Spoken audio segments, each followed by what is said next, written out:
Que vous soyez acteur du monde de l'EdTech ou simplement curieux de la transformation de l'éducation et de la formation, ou si vous souhaitez vous former à de nouvelles connaissances et compétences, ce podcast est fait pour vous. Nous allons continuer à vous éclairer sur ce monde en perpétuelle ébullition. Ce podcast vous est présenté par La Poste Solutions Business et son offre e-éducation qui a vocation à promouvoir et à déployer l'usage du numérique éducatif dans l'ensemble de nos régions. La Poste s'engage auprès des établissements scolaires en proposant des solutions sur mesure, comprenant du matériel et des services associés pour mettre en place une offre numérique adaptée à chaque établissement.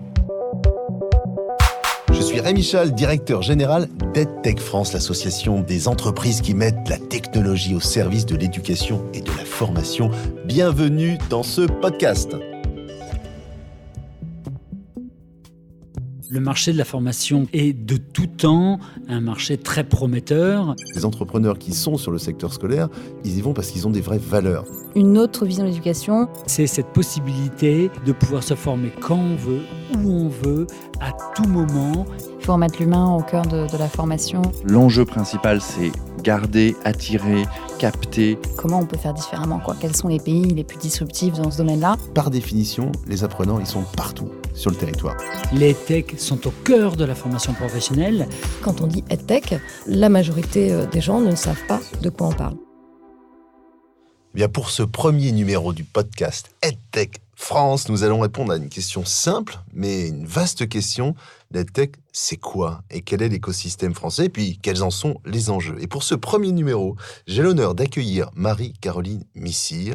Marie-Caroline, bienvenue. Bonjour Rémi. Merci d'être ma première invitée et donc, évidemment, la marraine de ce podcast. J'en suis vraiment ravie. J'espère bien, je vais pouvoir t'appeler marraine pendant toute l'émission. Non, je plaisante. Alors, je suis sûr que tu vas nous porter chance en tout cas.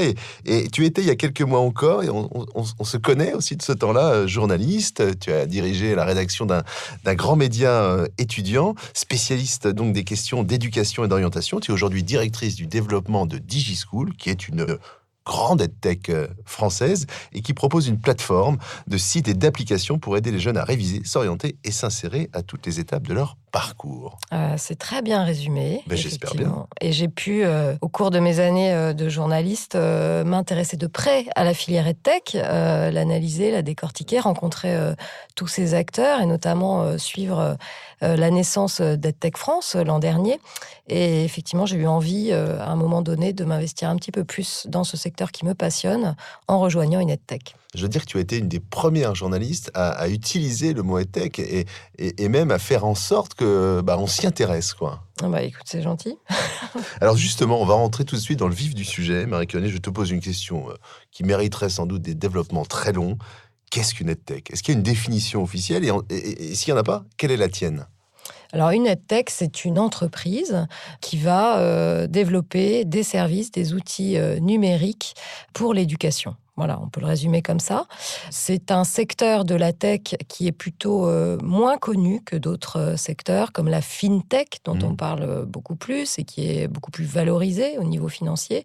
Alors la FinTech, c'est fin de finance. Exactement, ouais. FinTech, tu vas retrouver la même définition dans le secteur de la santé. Ouais. Et là, EdTech, c'est un terme qui est apparu assez récemment en France, alors que paradoxalement, les EdTech françaises sont assez anciennes. C'est-à-dire qu'on n'a pas attendu la naissance de ce terme il y a 5, 6, 7 ans pour faire du numérique éducatif, évidemment. Je pense par exemple aux ENT, les environnements numériques de travail, et à toutes les sociétés qui développent des ENT dans les établissements scolaires. Les ENT, c'est quoi ? C'est pour faire des logiciels de gestion du temps, des plateformes d'échange, absolument, d'échange entre les parents et les enseignants pour retrouver les notes de l'enfant, etc. Et ça, ce sont des sociétés qui sont sur le marché depuis 20 ans. Mais bizarrement, elles n'étaient pas identifiées comme EdTech. Et c'est vrai qu'aujourd'hui, on a un effet un petit peu buzzword autour de ce terme, d'où l'attraction du secteur éducatif pour la EdTech, qui fait cool, qui fait effectivement dynamique, un effet start-up. Le buzzword, c'est le mot qui buzz, quoi. C'est celui dont on parle. Je comprends bien. Alors que paradoxalement, en France, des sociétés étaient implantées sur ce marché depuis une vingtaine d'années, dans une relative méconnaissance du public et sans avoir cette image start-up cool, alors qu'au départ, ce sont des start-up. C'est vrai que le terme start-up, il est un peu confusant, parce que les tech ne sont pas toutes des start-up. Hein. Non, Tu viens de le préciser. Alors, sur l'Observatoire EdTech, on recense a priori plus de 400 entreprises qui se revendiquent être des entreprises EdTech. Il y a une grande disparité, j'imagine, dans ce chiffre-là. Alors, c'est un secteur qui se caractérise par sa grande diversité et son éclatement. C'est difficile de répondre à cette question, qu'est-ce qu'une EdTech ? Et dans le cadre de cet observatoire que tu viens de citer, il y a eu des réflexions assez poussées sur qu'est-ce qu'on met dans cet observatoire et qu'est-ce qu'on ne met pas. Par exemple, il y a des sociétés de jeux éducatifs qui, elles, se rapportent à l'univers du jeu, du game, et n'étaient pas identifiées comme des acteurs du numérique éducatif. Alors que précisément, elles peuvent aussi développer des outils pédagogiques. Et puis enfin, secteur très éclaté, puisqu'il est majoritairement constitué de petites sociétés. On le voit très bien dans la structuration que vous êtes en train de mener à EdTech France. Il y a des gros acteurs qui se sont développés en France, mais qu'on peut compter sur les doigts d'une main aujourd'hui. Alors quand je dis gros acteurs, ce sont des sociétés qui vont dépasser les 10-15 millions de chiffre d'affaires. Oui, on en entend parler notamment au moment des levées de fonds, parce que c'est un indicateur clé. Et j'y reviendrai, mais levée de fonds importante ne veut pas dire chiffre d'affaires important. Bien sûr. Il faut bien le distinguer. Et donc, majorité de petites structures, donc mal identifiées, peu lisibles, d'où effectivement la nécessité d'avoir des initiatives, des acteurs qui permettent de rassembler cette filière et de mieux l'identifier vis-à-vis des pouvoirs publics et vis-à-vis du grand public, tout simplement, pour savoir de quoi on parle. Aujourd'hui, quand on dit EdTech, la majorité des gens ne savent pas de quoi on parle.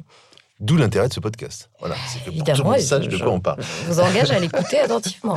Et il y a aussi une diversité dans le type de solutions également qui sont proposées, parce qu'il n'y a pas grand-chose à voir entre un ENT, comme tu le disais, et puis une solution qui va permettre d'apprendre des choses sur son téléphone tous les jours, quoi. C'est des choses qui sont différentes. Oui, et qui sont liées finalement à la diversité des outils technologiques qu'on a en main quand on cherche à apprendre quelque chose. On a des supports quotidiens qui sont les portables, les ordinateurs, donc ça fait déjà une diversité de supports, et puis diversité d'outils, parce que c'est un secteur finalement qui n'est pas si tech que ça. Oui. J'ai eu l'occasion d'aller dans mes précédentes fonctions en Israël, faire une learning expédition, et en Israël, le secteur de la EdTech est assez dynamique, mais il se caractérise par une orientation très tech, très innovation, parce que c'est le point fort des Israéliens qui se définissent comme une startup nation, etc. En France, la tech est peut-être secondaire dans ces outils qui sont développés. On va surtout, et c'est une des grandes forces de la tech française, à travers ces outils, s'intéresser à la relation avec l'enfant, au modèle pédagogique. Et finalement, la tech vient dans un second temps dans la façon dont les entrepreneurs ont de se présenter. Il y a une approche qui est peut-être plus tournée vers l'éducatif, le pédagogique, que vers le 100% technologique et vers une innovation technologique pure. Ce qui est plutôt rassurant. C'est pas la techno pour la techno, c'est la techno au service d'autre chose, et cette autre chose, c'est une nécessaire, sans doute, façon de repenser les apprentissages, de repenser la pédagogie, et ça peut se faire sans technologie d'ailleurs. Absolument. Et la grande question qui se pose aujourd'hui, et le grand défi de la EdTech française, c'est de répondre à cette question. C'est de savoir en quoi la technologie, le numérique, peuvent améliorer les apprentissages. Aujourd'hui, on ne le sait pas. On n'a pas d'études qui montrent une corrélation précise entre numérique et progression des apprentissages. Il y a un appel à projet qui a été lancé il y a 2 ans, qui s'appelle IFRAN, par le gouvernement, qui récompense 20 projets, qui associent des industriels, des écoles, des chercheurs, et qui a justement pour but de répondre à cette question. On va avoir les résultats dans quelques mois, et je pense que ce sera assez décisif de s'en emparer pour répondre à cette question et de se dire, oui, dans certains cas, le numérique peut aider des élèves en difficulté à accéder à l'apprentissage. Dans d'autres cas, non. Quelles en sont les conditions ? Et je pense que ça sera très profitable à l'ensemble de la filière. Ce qui est certain, en revanche, c'est que sans le numérique, depuis 30 ans, le niveau moyen des élèves français baisse. Oui, alors faut-il voir une corrélation entre ce niveau qui s'érode et puis un relatif retard de la filière numérique et surtout de l'équipement ? Je ne sais pas. Mais en tout cas, il est vrai qu'on observe depuis 2-3 ans une accélération de ce secteur, une ébullition de cette filière, énormément de sociétés se créent dans ce secteur qui est porteur de sens, qui a de grandes et de riches perspectives.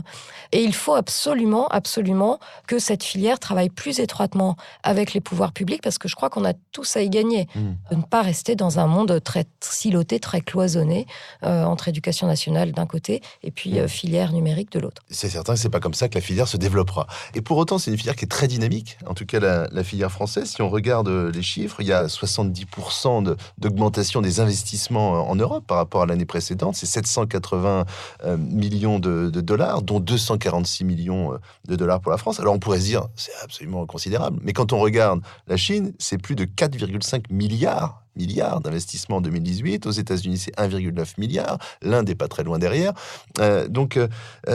Voilà, c'est à la fois très encourageant au niveau européen et au niveau franco-français, mais en même temps, on mesure qu'il y a un retard ou une distance qui se creuse entre la France, l'Europe et puis les géants américains, chinois et indiens. Alors, est-ce que c'est irrémédiable? Est-ce que c'est trop tard? Ou est-ce qu'il y a encore des choses à faire? Ah non, je ne crois pas, et c'est la raison pour laquelle je m'intéresse de près. Et je suis maintenant dans une EdTech. Je crois qu'on est au début de quelque chose d'absolument considérable. En Europe, bien sûr, avec les chiffres que tu viens de citer. Puis il y a deux indicateurs très forts quand même qu'on a eu ces dernières années. Bien sûr, l'initiative EdTech France que tu représentes, mais aussi la création de 2 fonds d'investissement à l'échelle de la France. Je pense à Edu Capital, qui vient de livrer cette étude et dont tu viens de citer les chiffres, et Bright Eye Venture, qui est un fonds à l'origine plutôt tourné vers les États-Unis de par ses fondateurs et qui s'intéresse maintenant à la EdTech au niveau européen. Donc ça, c'est un signal très fort qu'il y a des investisseurs qui sont convaincus et qui investissent de l'argent, convaincus que cette filière va grandir, va se développer. On ne parle pas des mêmes tailles de marché quand on se compare aux États-Unis et à la Chine. Évidemment, il y a une démographie qui est très différente, une culture aussi d'accès à la technologie qui n'a rien à voir avec celle de la France. Et puis en France, on a un modèle éducatif qui est extrêmement particulier. Oui. Alors, on peut considérer que c'est ce qu'on appelle un frein au développement de la tech, avec des barrières à l'entrée très fortes, que sont les marchés publics.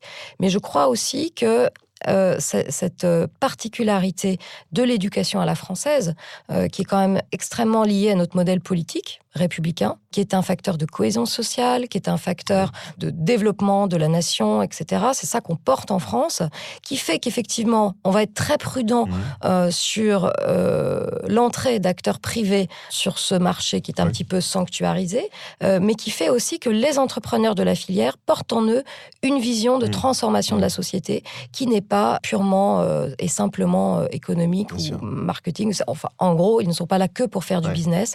Et je pense que c'est sur cette particularité-là qu'il faut miser, notamment vis-à-vis de l'international. Alors, pour bien comprendre la structuration du marché français de la tech, on est allé poser la question à Nicolas Turca, qui est responsable du développement des usages numériques à la Banque des Territoires, et on lui a demandé quelle était, selon lui, cette structuration du marché et quels en étaient les enjeux.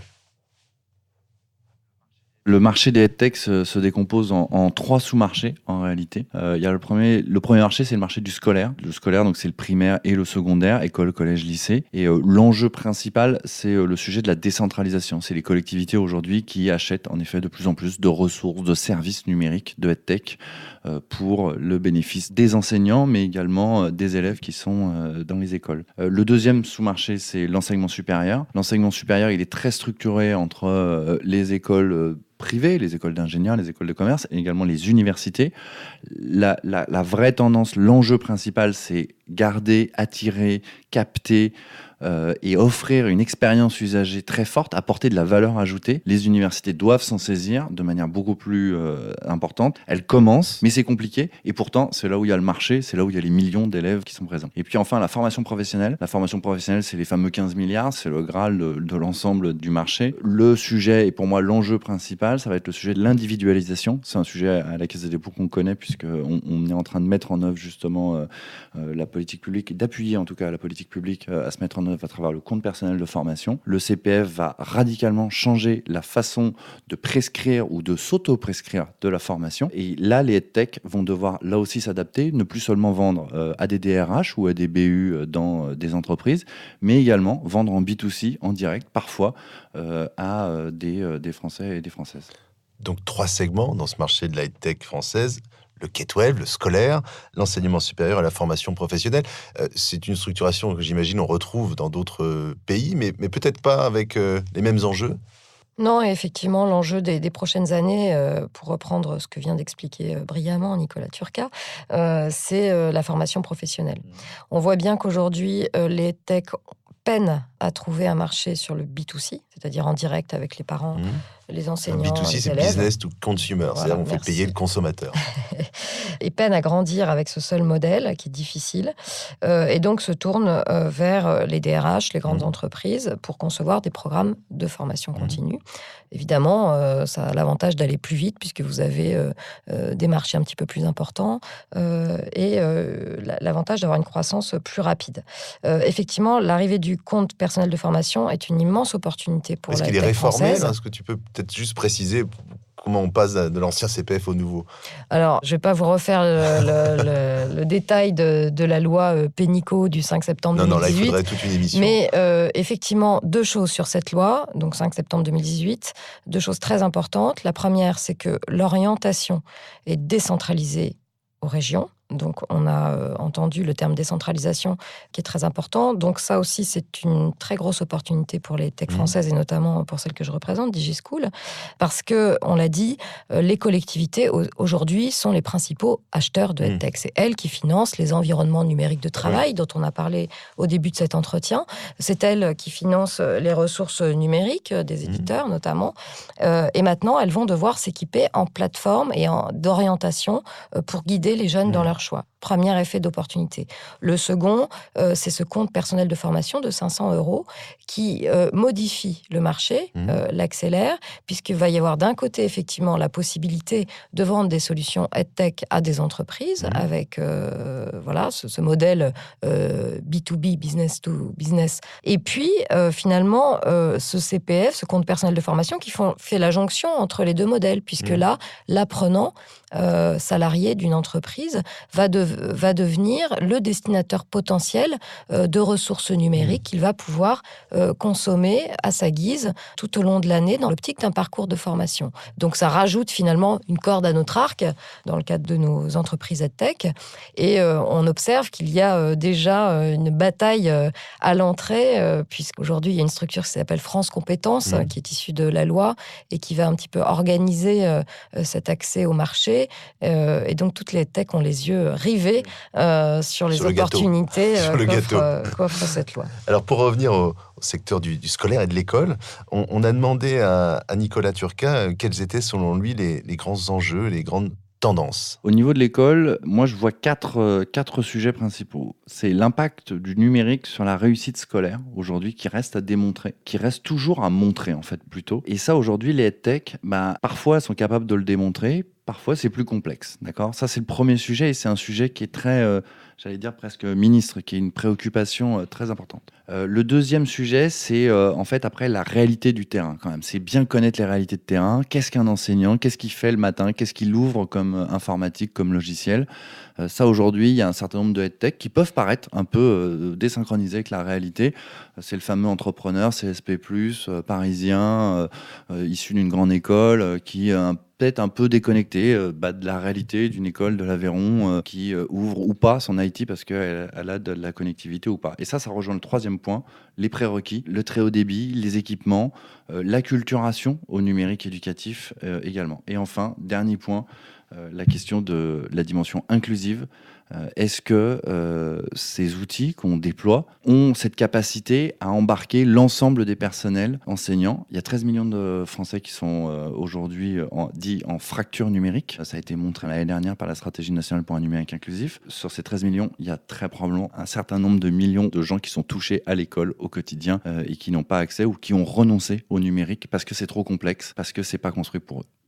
Donc montrer l'impact, c'est ce que tu expliquais tout à l'heure, bien connaître le terrain, parfois une certaine déconnexion, nous dit Nicolas, l'acculturation numérique, et puis évidemment la question centrale de l'inclusion. J'imagine que tous ces thèmes te parlent, Marie-Caroline ? Oui, puis j'en rajouterai un sur les datas.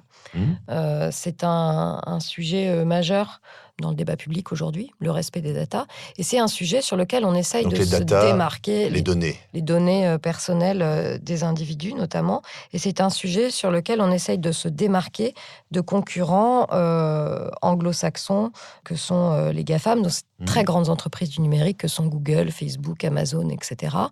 Et il y a un débat en Europe sur notre capacité à faire grandir des entreprises dans le secteur de la technologie, mais avec une approche beaucoup plus respectueuse des données des utilisateurs. Donc je donne un exemple pour que ce soit peut-être plus concret. Quand on développe des applis, des services numériques, on enregistre un certain nombre d'informations sur la façon dont les utilisateurs ont accès à ces services.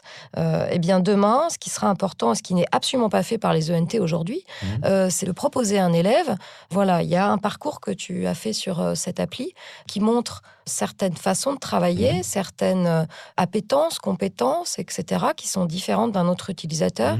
Eh bien, nous, entreprises numériques, on va être capable de te restituer, avec un format bien sûr lisible et réutilisable, ces données qui sont un acquis, qui créent de la valeur pour toi, élève, pour toi, enseignant.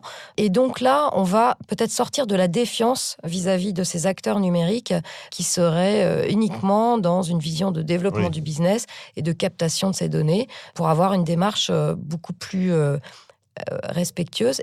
Alors Nicolas dressait un portrait un peu caricatural, mais pas tout à fait éloigné de la réalité de l'entrepreneur, EdTech, jeune homme parisien qui a fait une grande école. Pour en voir beaucoup des entrepreneurs, ils ne sont pas tous comme ça, Dieu soit loué. Et je crois savoir que tu es DigiSchool est à Lyon. Hein, il se passe des choses aussi en région. Donc, est-ce que tu peux nous dire 2 mots peut-être de la EdTech qui n'est pas à Paris ?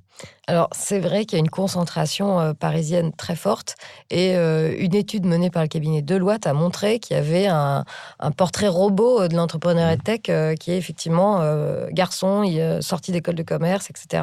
et peu connaisseur du terrain. Bon, alors, cette vision est à nuancer aujourd'hui parce que ça bouge très vite. Et effectivement, il y a un certain nombre d'initiatives régionales qui se sont lancées dans le cadre de clusters associant des établissements, des labos de recherche, des collectivités et des entreprises EdTech. Alors, DigiSchool est installé à Lyon depuis sa création.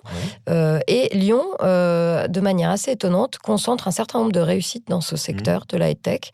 On a dit tout à l'heure qu'effectivement, c'est un secteur qui compte énormément de toutes petites entreprises. À Lyon, bizarrement, on compte au moins 3 grosses réussites dans ce secteur. Et quand on dit réussite, dans la EdTech, on parle d'entreprises de plus de 5 millions de chiffres d'affaires et qui atteignent une centaine de salariés.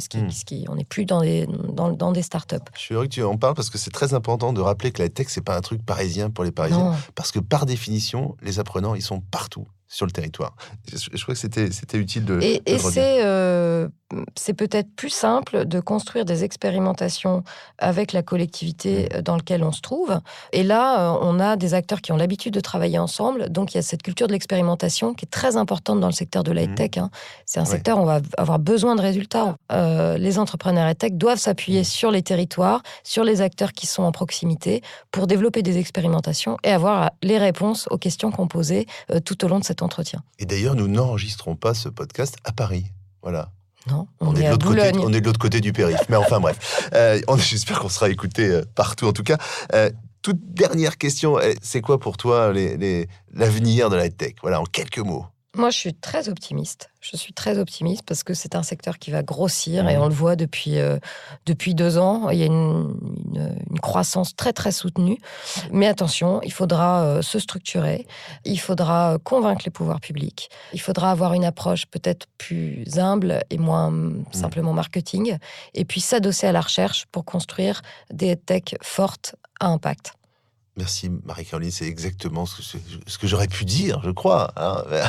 On est exactement raccord. C'est formidable. Avec EdTech France, on va faire tout ça ensemble avec DigiSchool, avec toutes les entreprises de la filière.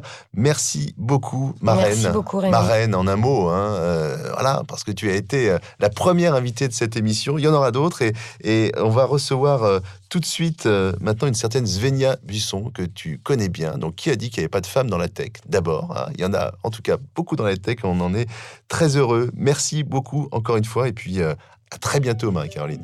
À bientôt. Que vous soyez acteur du monde de l'EdTech ou simplement curieux de la transformation de l'éducation et de la formation, ou si vous souhaitez vous former à de nouvelles connaissances et compétences, ce podcast est fait pour vous. Nous allons continuer à vous éclairer sur ce monde en perpétuelle ébullition. Si vous voulez nous suivre et nous soutenir, n'hésitez pas à vous abonner à ce podcast sur l'ensemble des plateformes d'écoute. N'hésitez pas à le noter et à en parler autour de vous. Vous pouvez nous retrouver sur nos réseaux sociaux ou sur notre site internet. Merci à Maxime Maton pour la production de ce podcast et à Laura Macari pour sa préparation.